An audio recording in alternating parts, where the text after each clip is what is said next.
از این کیک متفاوت و جذاب اصلاً نمیشه گذشت. با اکوکوک همراه باشید. قبل از هر چیزی دکمه سابسکرایب و زنگوله رو بزنید تا بریم سراغ آموزش امروزمون. زرده و سفیده 6 عدد تخم مرغ رو از هم جدا کنید.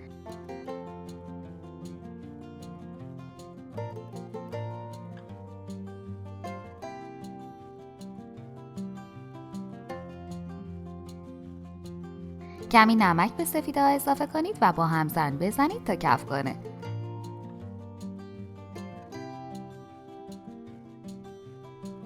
- 160 گرم شکر رو کم کم به سفیده ها اضافه کنید و هم بزنید تا خوب فرم بگیره.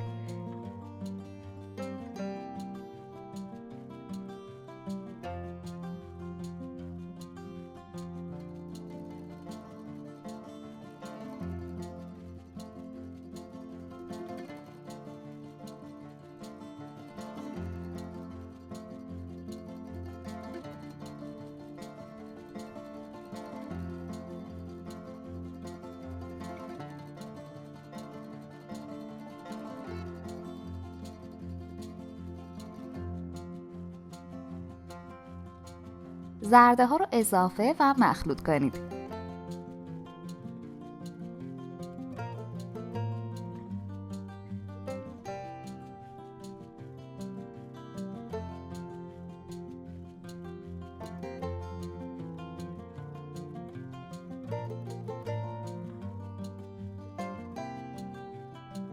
130 گرم آرد و 30 گرم پودر کاکائو رو مخلوط کنید.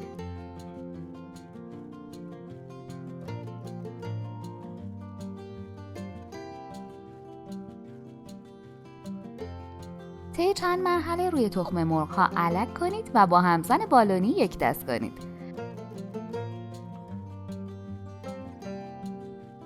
عزیزان، تک تک لایک ها و کامنت های پرمهری که میذارید برامون بسیار با ارزشه. به ما انگیزه میده تا آموزش ها رو با اشتیاق بیشتری براتون تهیه کنیم.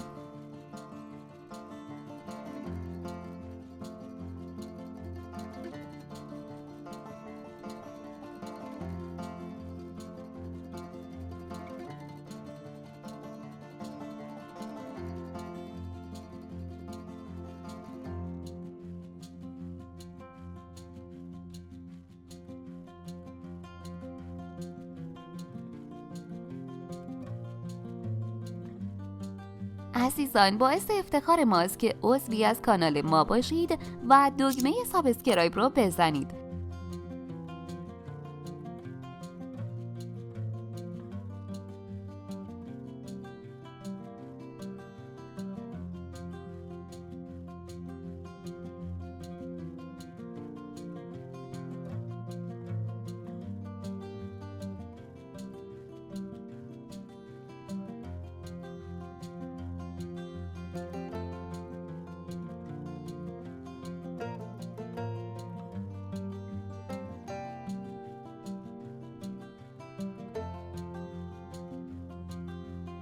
داخل قالب 30×40 که کاغذ روغنی گذاشتید مواد رو بریزید و صاف کنید.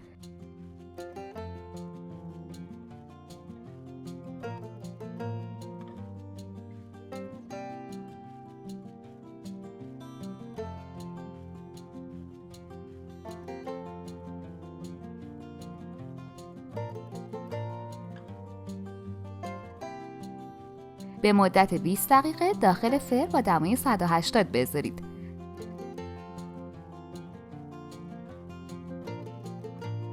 اطراف کیک رو با چاقو آزاد کنید و سینی رو برگردونید.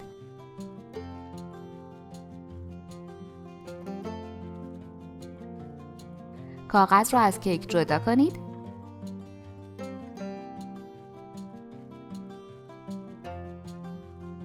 اطرافش رو برش بزنید.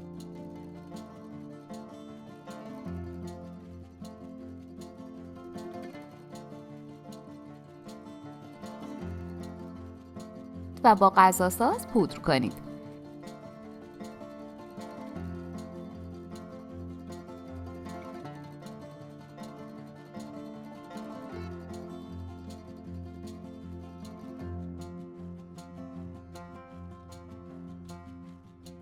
ابتدا کیک رو به 2 قسمت تقسیم کنید. آیا میدونستید که با سابسکرایب تک تک شما عزیزان ما انرژی بیشتری برای تولید آموزش ها میگیریم؟ بعد هر قسمت رو به این صورت برش بدید تا 4 تا مستطیل نازک داشته باشید.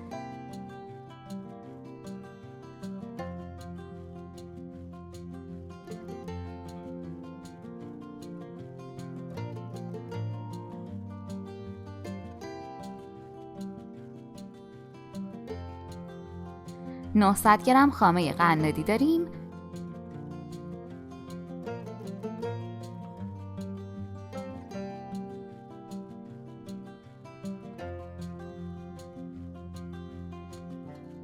30 گرم پودر کاکائو رو شعلق کنید.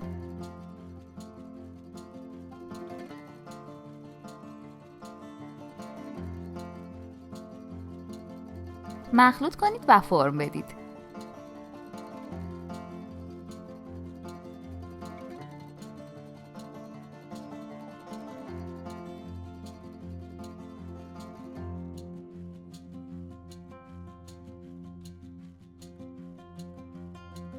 لایه های کیک رو یکی یکی بذارید و مابینشون خامه بزنید.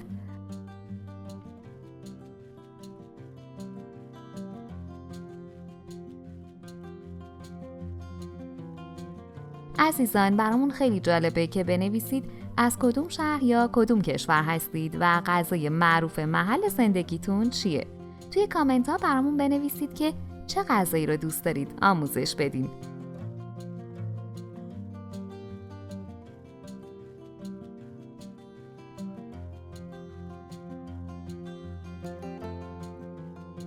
آخر کار اطراف و روی کیک رو با خامه کاور کنید.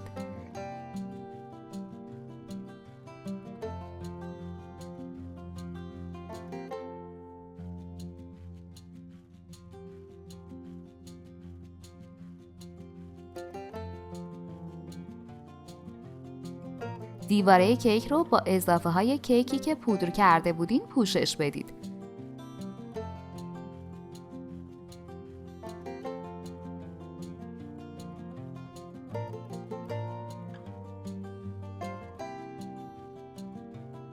« 50 گرم شکلات کاکائویی رو ذوب کنید. 50 گرم خامه صبحانه داغ شده رو بهش اضافه و یک دست کنید.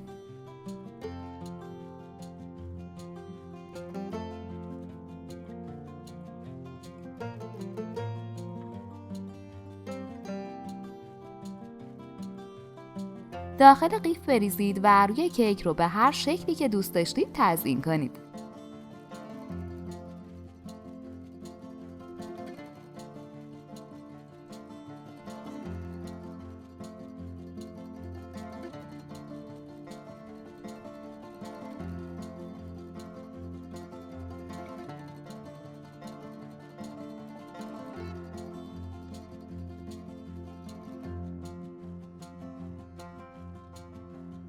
برش بزنید و از شاهکار جذابتون نهایت لذت رو ببرید. نوش جان.